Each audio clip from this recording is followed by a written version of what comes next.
All right, good evening, class, and welcome to week number 15. That is right, week number 15, your final week of your 9410 class, your cultural heritage class for spring 2021. As always, I am your professor, Dr. J.S.K. Austin, and today, well, since we're closing out, and because you already have some multimedia in this week's module, actually you have 2 videos in this week's module. Because you already have some multimedia, I am going to not keep this one too long. Hopefully I'll keep it under 10 minutes. But the final question, I think, needs to be asked. I hope you've enjoyed the class. I hope that your teaching evaluations will reflect that you enjoy the class. We'll see. If not, yes, please leave me whatever information you need to leave me in order to help me make this class better, as I do hope and plan to teach it in the future. But yeah, let's talk a little bit. I think that there may be an enduring question that I purposely left until the end, with that question being, why would a cultural heritage course be in a library of science program? Okay. Most of you, not all of you, but most of you are training to be librarians or archivists, or to a lesser extent, maybe museum studies are here too, but I don't think I've got too many, or perhaps even any museum studies people here. But for those of you who are wondering, okay, this is a ALA accredited program, why is library of science involved? This is an ALA accredited program. Why is cultural heritage involved? Why would there be a course about cultural heritage, especially when we didn't talk about libraries a whole lot in this course? And so I'm going to bring that back to, first of all, making sure that you all have heard of that what do you call those things? Anagram, I think. GLAM. Hold on for a second. Okay, my brain is tired, folks. Acronym. That was the word that I was looking for. Acronym, not anagram. Sorry. But for an acronym, I hope that you've all heard, and I think I have used this once or twice in the course, I think, or hope that you've all heard the acronym GLAM. GLAM, and that stands for Galleries, Libraries, Archives, and Museums. And part of the reason why this course is relevant to a cultural heritage, to a library of science degree program, is because libraries, archives, and museums, and to a lesser extent galleries, do work together under the cultural heritage umbrella. And so there will be elements, and I've known people who didn't have actual ALA accredited masters in library science who still ended up working in libraries, but they had degrees in museums or they had degrees in archives. I've also known people who had degrees in library science who went to work for archives or for museums and that sort of thing, or galleries. And so one reason why this course is relevant to a library science degree is because these things kind of work together, GLAM.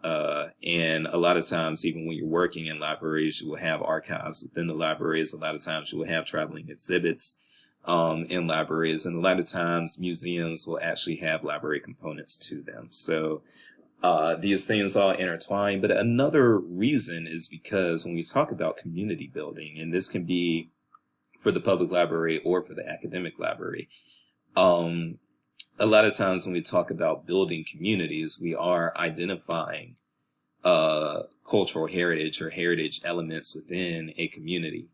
And so what you will end up having is,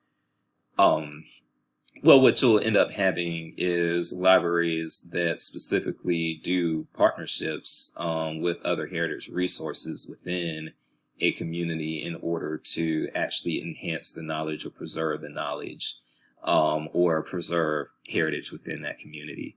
I've seen libraries work with organizations, civic organizations, and small businesses that are local to the public library. I've seen a lot of work like that happen.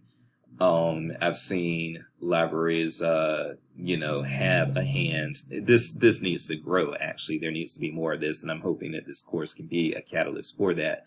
but I've seen libraries have their hand in helping with heritage tourism for any particular community. Dr. Russell's interview was so important because she talked about the role that libraries played in allowing her to get her research done. And so these are just some of the examples of how libraries support cultural heritage preservation and help actually define and I would say enhance the identity of any particular locale that they're located in or that they serve.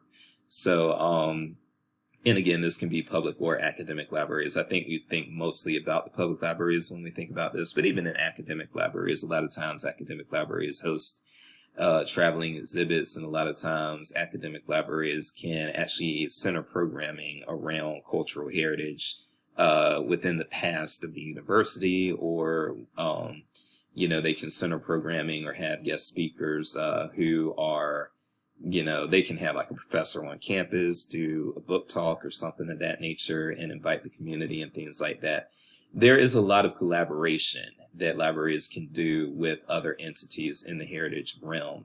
And so that's why I think that it's important and relevant to have a cultural heritage class that's an elective offering in a library science program. And not a lot of the library science programs have a specific cultural heritage course like you've been offered here. We had something like this at the PhD level at the University of South Carolina, but what I did was I really retooled and overhauled what I was exposed to at the PhD level and made something that would be relevant for the MLIS level.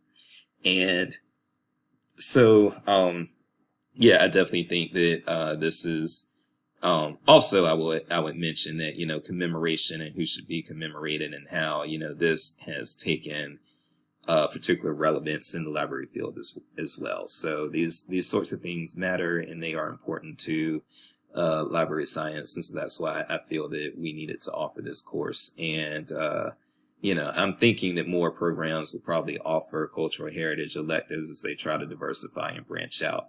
But I don't think any other program is doing exactly what I'm doing here at Mizzou. Whether or not what I'm doing is good or not, only time will tell. But I hope that the things that you've been exposed to in this class, you'll tuck them in the back of your mind so that when you do become an actual librarian, you will do things of a cultural heritagey nature for the library that you serve. And that can include partnerships. It can include programming. Make sure that your collection development has things relevant to the local cultural heritage, and make sure that that you limit the amount of forgotten heritage that is available. The amount of forgotten heritage that your community encounters. You as a librarian, and E.J. Josey, who you can Google, that's E.J.Josey. He was very adamant in referring to librarians as cultural keepers, and there's a truth to that.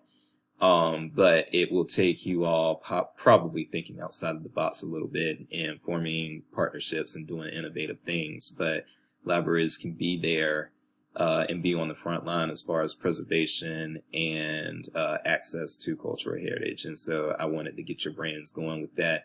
And I know that some of this stuff just didn't seem relevant if maybe the small business or maybe the cemeteries module didn't seem relevant. But when you connect those things, I think actually the public libraries probably need to be more involved in with the proper proper staff power. Sorry for the gendered wording there. With the proper staff power, public libraries probably need to be aware of the cemeteries in their coverage area, and they probably need to have some records and things like that. But that will take our library workers are already stressed enough, and that would take employing more people within libraries. But these are the types of things that I feel need to be done, and I think that every community should have a public library. I think most do. And I think that public libraries, with, again, the proper staffing, should be on the front lines as far as doing whatever they can and doing innovative things to preserve and make accessible the local heritage. So I said I was going to keep this under 10 minutes. I am going to go slightly over 10 minutes, but that is just to say you all have been fascinating. I've really, really enjoyed the contributions that you all have made to the class. This class could not have been a success without you all, but I do feel that this class was a success, and I thank you all for that. You can tell me how to improve the class and course evaluations. You can also hit me up by email or whatever. And, our relationship doesn't have to stop here. You can always email me to say hi, austinj@missouri.edu, any place, any town, anytime. And with that said, thank you so much. It's been a wonderful semester for me. I hope it's been a wonderful semester for you. I'm Dr. Jace. Peace and grace. Love you all. Take care.